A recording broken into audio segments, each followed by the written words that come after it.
Bismillahirrahmanirrahim. Assalamualaikum warahmatullahi taala wabarakatuh. Salam bahagia, salam pencerahan untuk teman-teman yang berkesempatan dengan saya. Apa khabar Puan Sariah Husin? Doa saya agar anda semua sihat walafiat, ya, saudara Ramli Putih. Saudara Wan Muhammad Hakimi, saudara Azizi Muhammad. Saudara jangan lupa, ya, saudara, selain daripada Facebook, saudara juga boleh masuk dalam Instagram.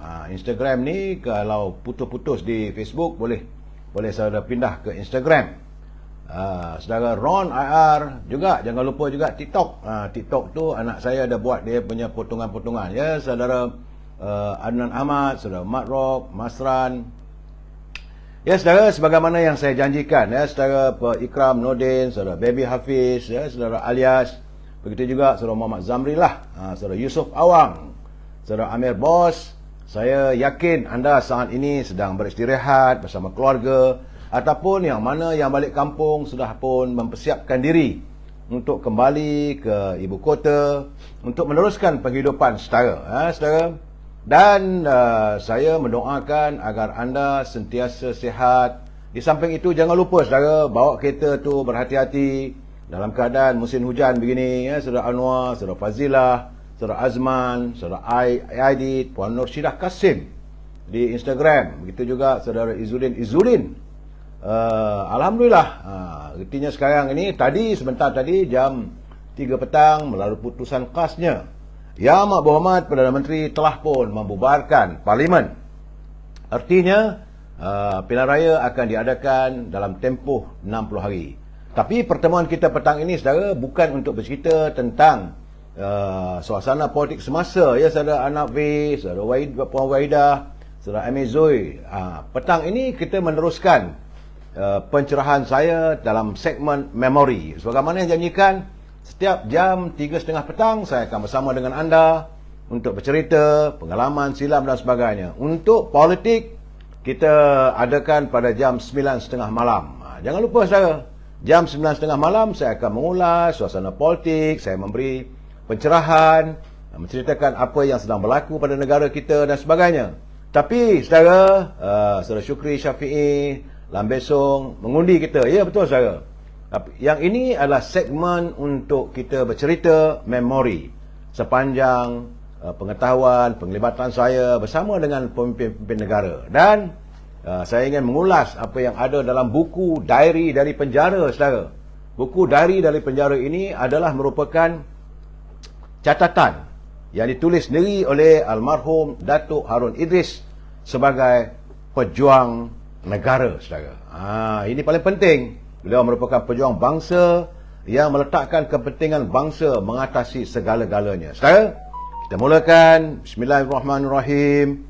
Kita mendoakan agar roh Allahyarham Datuk Harun Idris tenang di negeri yang abadi. Saudara, sebenarnya saudara, apabila Mahkamah Tinggi Kuala Lumpur memutuskan bahawa Datuk Harun Idris dijatuhkan hukuman bersalah atas tuduhan ini tuduhan terpilih ni. Maksudnya tuduhan ini jenayah korupsi yang tidak beliau lakukan secara literally-nya, ya, saudara. Sebab tuduhan terhadap Datuk Harun ini, saudara, bermula daripada Ketua Pembangkang, iaitu Dr. Tan Chee Koon, apabila beliau menyuarakan adanya pemimpin UMNO, iaitu waktu itu Datuk Harun Idris sebagai Ketua Pergerakan Pemuda, ya, saudara. Datuk, saya tengah live menceritakan tentang hal Datuk Harun. Live pukul 3.30 ini. So saya akan call Datuk balik. Memang sah bahawa kita akan mengadakan pilihan raya umum. Okey, Tok, minta maaf, Tok. Begitulah saudara, saban hari saya akan menerima panggilan telefon. Jadi berbalik pada kisah Datuk Harun Idris, ya, saudara.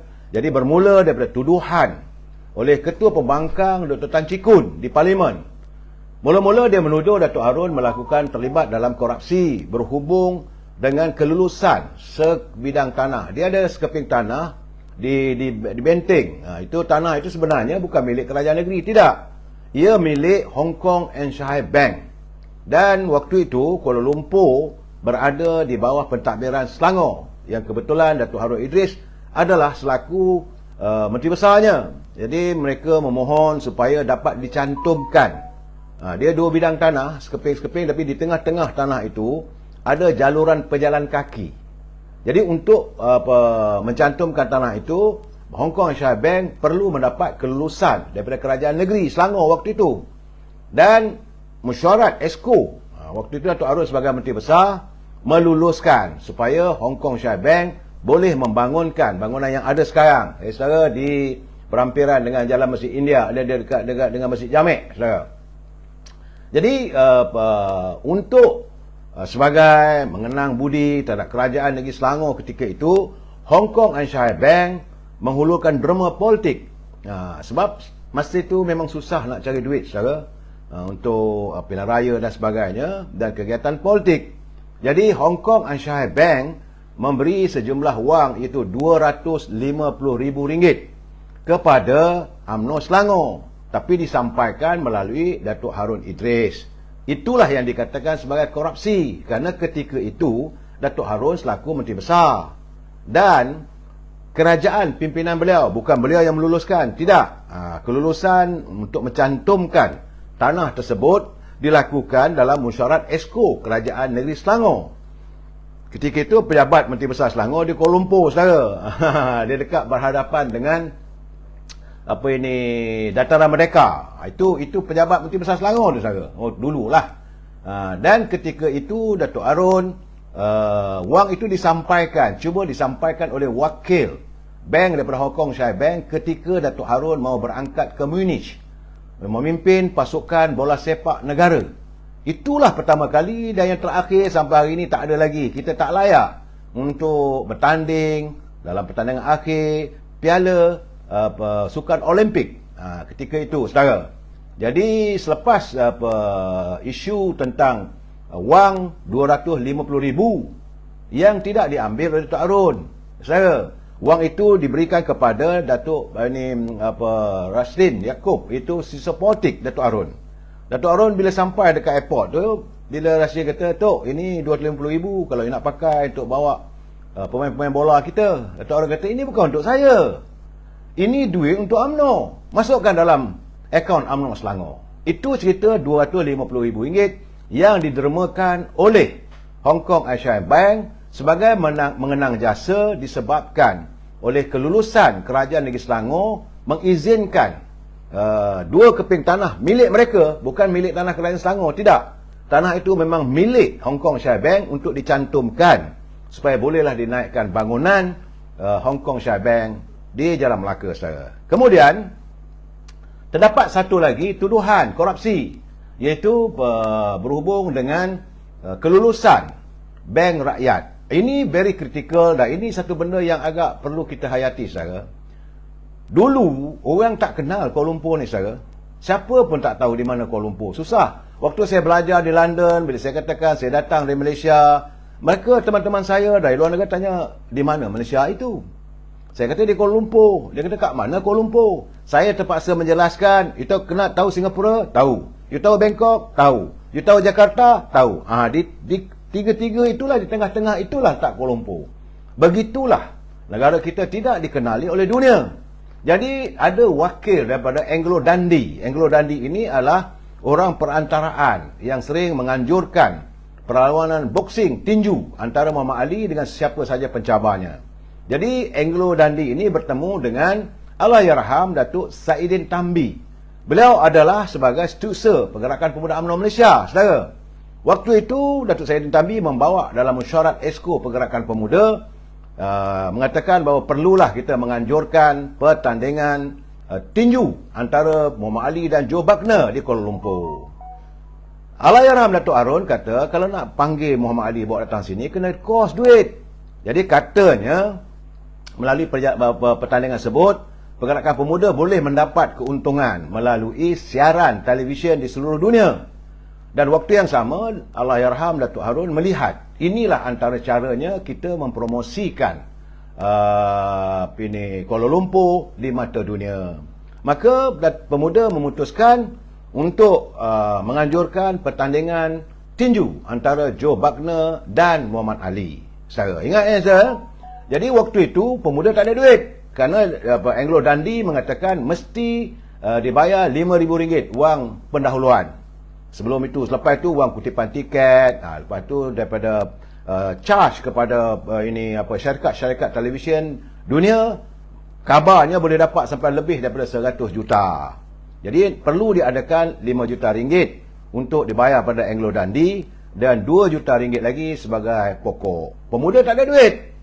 Jadi waktu itu Presiden UMNO adalah Tun Razak. Saudara, almarhum Datuk Arun bertemu dengan Tun Razak. Dia kata, Tun, sekarang ni ada peluang untuk pemuda menjadi tuan rumah pertandingan tinju antara Muhammad Ali dan Joe Wagner. Sebab kita nak bawa Muhammad Ali datang.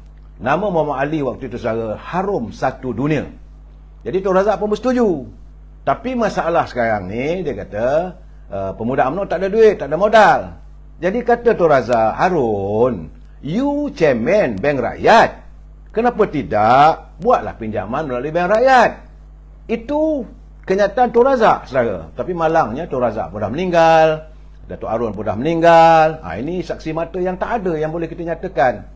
Maka Datuk Arun balik dalam mesyuarat pemuda UMNO menubuhkan sebuah syarikat atas nama Tinju Dunia Sendirian Berhad. Syarikat ini adalah milik Pergerakan Pemuda UMNO Malaysia.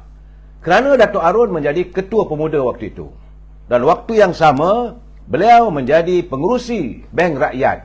Di sinilah Tan Chee Koon melihat bahawa adanya kepentingan yang boleh dikatakan sebagai korupsi. Sebenar-benarnya, keputusan menganjurkan pertandingan tinju antara Muhammad Ali dengan Joe Wagner ini dibuat oleh Esko Pemuda. Mendapat kelulusan daripada Perdana Menteri waktu itu, Tun Razak. Saudara. Kemudian, saudara Syukri Syakri sabar. Isu tentang pilihan raya ni malam nanti. Sekarang ni kita masuk segmen memori saya dengan Allahyarham Datuk Arun, saudara ya. Kemudian pemuda UMNO menubuhkan syarikat tinju dunia, pinjam duit.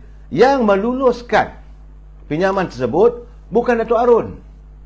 Kebetulan beliau menjadi pengerusi pada Bank Rakyat. Sebab itu dalam pembicaraan yang panjang, akhirnya hakim ketika itu adalah almarhum Tun Azlan Shah yang menjadi sebagai ketua hakim negara memutuskan Datuk Arun bersalah kerana tinju dunia milik pemuda UMNO meminjam wang daripada Bank Rakyat sejumlah 7 juta ringgit, maka itu dianggap sebagai rasuah. Itulah keadaan, saudara. Jadi dengan pendedahan yang dilakukan oleh Tan Chee Koon sebagai ketua pembangkang di Parlimen, jadi Tun Razak merasakan dari segi aspek moral memanglah ada. Waktu itu pada pemikiran Tun Razak ketika itu. Dan tetapi sebenar-benarnya Datuk Arun tidak mendapat sebarang keuntungan. Malahan syarikat tinju dunia juga rugi. Dah bayar pada Anglo Dundee 5 juta, lepas itu janji nak dapat duit daripada kutipan siaran televisyen seluruh dunia dibolot oleh Anglo Dundee. Pemuda UMNO melopong. Modal ambil daripada Bank Rakyat sejumlah 7 juta ringgit. Itulah fiasko yang ada pada syarikat tinju dunia dan Bank Rakyat. Jadi dalam keadaan begini, saudara, maka sebagaimana yang saya ceritakan semalam, bahawa segerombolan komunis, ini mereka yang berpahaman komunis Marxis. Ini Marxis, saudara. Dia ada dua komunis, saudara. Satu komunis Marxis, satu lagi komunis Mao. Komunis Mao ini menguasai China. Komunis Marxis menguasai Rusia. Dan mereka amat marah pada Tun Razak kerana Tun Razak menjalin hubungan diplomatik dengan negara komunis China yang diunjurkan hasil daripada lawatan Dewan Perniagaan Melayu Malaysia ke China untuk memasarkan produk kelapa sawit yang diketuai oleh yang bawa oleh Tengku Razali Hamzah pada tahun 1974 silap saya, saudara. Jadi berakhir dengan wujudnya hubungan diplomatik antara China dengan Malaysia. Marxis komunis marah sebab kenapa Malaysia tidak menjalinkan hubungan dengan Rusia. Itu cerita sebenarnya, saudara. Dan untuk itu, ejen-ejen komunis yang mengelilingi Tun Razak, waktu itu memang pejabat Perdana Menteri pun juga telah dimasuki unsur-unsur fahaman komunis Marxis. Itu yang kena tangkap ramai itu. Tiga Abdul dan sebagainya, saudara. Itu biarlah pihak polis yang mengesahkannya. Tapi bagaimanapun mereka mencari jalan supaya Tun Razak ini dijatuhkan. Caranya, waktu itu orang yang boleh, yang berkompetensi, yang punya pengaruh besar adalah Allahyarham Datuk Harun Idris. Selaku Ketua Pergerakan Pemuda, maka wakilnya bertemu dengan saudara Datuk Fahmi Ibrahim, yang kebetulan ketika itu adalah setiausaha politik kepada Datuk Harun sebagai Menteri Besar Selangor. Jadi mereka berjumpa dengan Fahmi Ibrahim. Fahmi kata susah benda ni nak buat. Tapi bagaimanapun, Datuk Fahmi membawa wakil kedutaan Rusia itu bertemu dengan Datuk Harun. Dan sebab itu yang saya kata macam semalam, mereka kata, why not? Harun, you lawan apa ini Razak, kami akan sokong. Memang secara politik negara kita ini tak asing. Memang kita terdedah dengan campur tangan dunia luar. Inilah yang kita takutkan, inilah yang kita ngerikan akan berlaku pada negara kita. Kalau dunia luar boleh campur tangan dalam politik negara kita ni, rosaklah kita. Jadi Datuk Harun mengatakan bahawa saya tidak akan menentang Razak, kerana Tun Razak dengan Datuk Harun baik, memang dua sahabat yang berusaha untuk memantapkan ekonomi, memajukan warga bangsa Melayu. Datuk Harun sebagai Ketua Pergerakan Pemuda, perjuangan pemuda, perjuangan UMNO adalah untuk warga bangsa dan tanah air. Saudara, jangan lupa yang itu. Jadi bila Tun Razak mewujudkan dasar ekonomi baru, Tun Razak sibuk dengan mewujudkan banyak kawasan. Felda dibangunkan, ada Felkra, bungakan Kemumbuk, macam-macam pembangunan di luar bandar. Datuk Harun ditugaskan dan bersetuju dengan Tun Razak untuk membangunkan warga bangsa Melayu di tengah-tengah kota raya Kuala Lumpur ketika itu, saudara. Sebab itulah banyak tanah-tanah Melayu, tanah-tanah ni yang milik kerajaan diberi pada orang warga bangsa kita memiliki harta tanah. Jadi untuk agen-agen komunis ini mempengaruhi Datuk Harun menentang Tun Razak, maka Tun Razak ni Datuk Harun kata over-minded body. Beliau tidak akan menentang Datuk Tun Razak. Jadi mereka sudah ketakutan kerana sudah ada rahsia seolah terpecah. Kalau benda ini berlaku nanti, maka Tun Razak akan mengambil tindakan kepada agen-agen yang bersekitaran dengan Tun Razak. Maka dilakukan komplot. Komplot, maka Harun mesti dijatuhkan. Itu keadaannya. Sebab mereka boleh mengawal Tun Razak, tapi Datuk Harun ini mesti dijatuhkan dari anjung kuasa di Ibu Pejabat UMNO. Jadi dengan alasan bahawa Datuk Harun ini sebagai ancaman kepada Tun Razak, ancaman politik, maka kebetulan Tan Chee Koon telah pun membawa usul di Parlimen mahu diadakan siasatan berhubung tentang pemberian RM250,000 daripada Hong Kong Shire Bank kepada UMNO Selangor dan pinjaman syarikat tinju dunia kepada Bank Rakyat yang dipengusikan oleh Datuk Harun. Maka bermulalah tuduhan dan siasatan dilakukan. Malangnya, saudara, waktu itu almarhum Tun Razak tak panjang usianya. Sebab itu yang saya katakan, di saat Datuk Harun baru diseret ke mahkamah, saat itulah almarhum Tun Razak meninggal dunia di London. Sebab itu 6 hari sebelum Tun Razak meninggal dunia, dia bagi tahu pada yang Muhammad Teguh Razali, dia kata dia balik nanti ke Kuala Lumpur, selesai urusan perubatannya, dia nak menyelesaikan 2 perkara. Itu pertama, untuk menyelesaikan kes Datuk Harun, dan yang kedua, untuk membawa masuk Datuk Seri Anwar Ibrahim ke dalam UMNO. Itulah amanat yang dipegang oleh yang Muhammad Teguh Razali daripada Tun Razak. Ini dulu mereka berkawan, saudara. Dalam keadaan begitu, puak-puak yang mengelilingi Tun Razak sudah pun menguasai Tun Hussein On, yang mengambil alih sebagai pemangku Perdana Menteri. Dan mereka juga mewujudkan sentimen bahawa Datuk Harun merupakan ancaman politik kepada Hussein On ketika itu. Saudara, dengan alasan Datuk Harun sebagai pengancam kepada karier politik Hussein On, maka jalan terbaik untuk menyelamatkan Hussein On kononnya adalah meneruskan tindakan mahkamah terhadap Datuk Harun. Walaupun Tengku Razali dah nyatakan pada Husin On. Tengku Razali mengatakan bahawa tak boleh buat begitu, dia kata, sebab Tun Razak sendiri mahu diselesaikan. Tapi Husin On tetap mengatakan, I want to see him rot in the prison. Itu keadaan saudara. Jadi dalam keadaan begitu saudara, segala jasa budi Datuk Harun yang ini banyak orang tak tahu. Apabila saja Husin On kembali dalam UMNO, Husin On dulu adalah ketua pergerakan pemuda UMNO dengan bapaknya. Kemudian dia keluar meninggalkan UMNO dan meletakkan jawatan sebagai ketua pemuda. Jadi selepas usai, dah selesai masalah UMNO dengan Parti Negara dan sebagainya, dan Tun Razak jadi timbalan Perdana Menteri, kemudian Tun Razak jadi Perdana Menteri, maka Husin On kembali dalam UMNO. Hubungan antara Tun Razak dengan Husin On adalah biras. Sebab Tun Razak kahwin dengan Tuan Puan Raha, Husin On berkahwin dengan Suhaila, dua beradik ni, saudara. Jadi ajak masuk, maka Husin On pun masuk.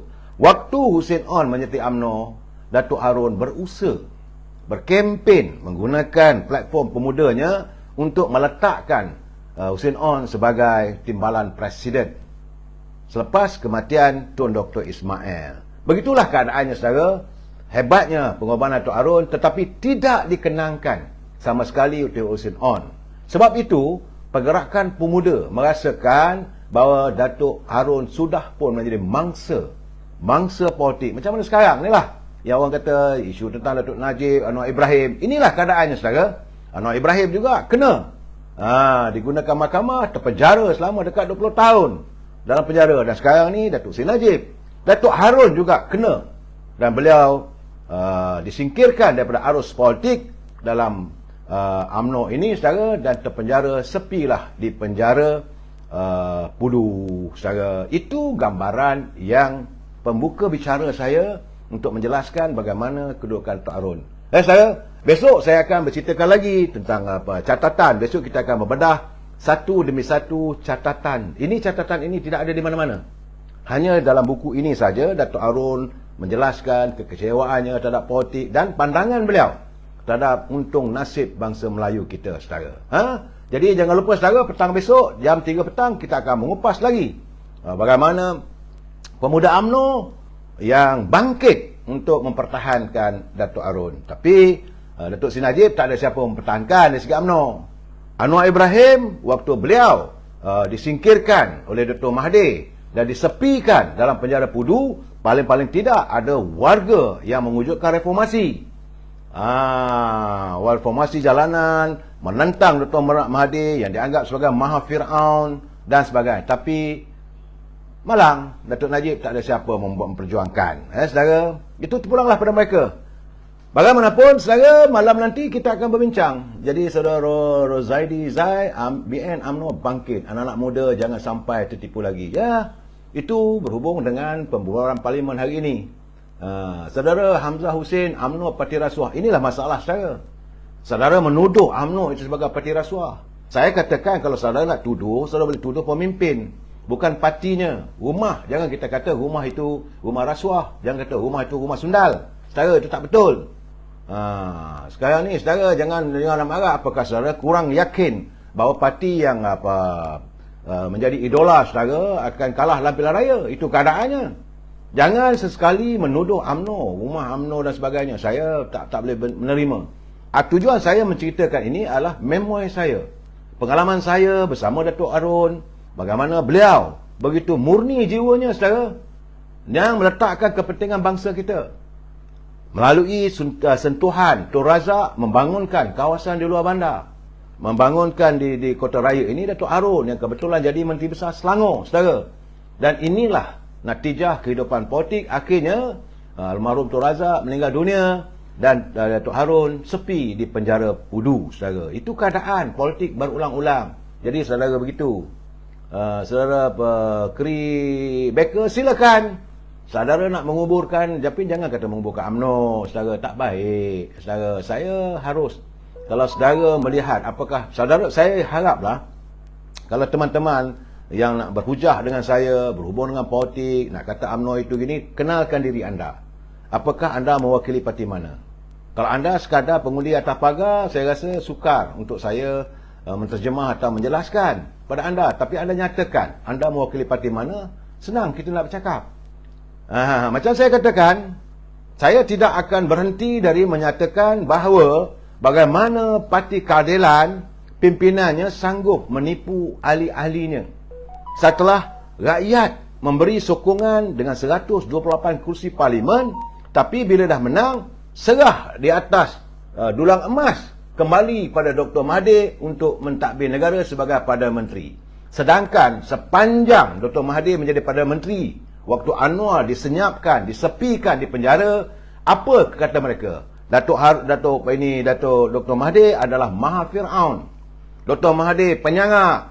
Dr. Mahathir zalim, maha zalim, dan jatuhkan Dr. Mahathir. Tapi bila dah menang atas tiket keadilan, dengan mudah anda memberi jawatan Perdana Menteri kepada Dr. Mahathir. Sekarang ni siapa tipu siapa?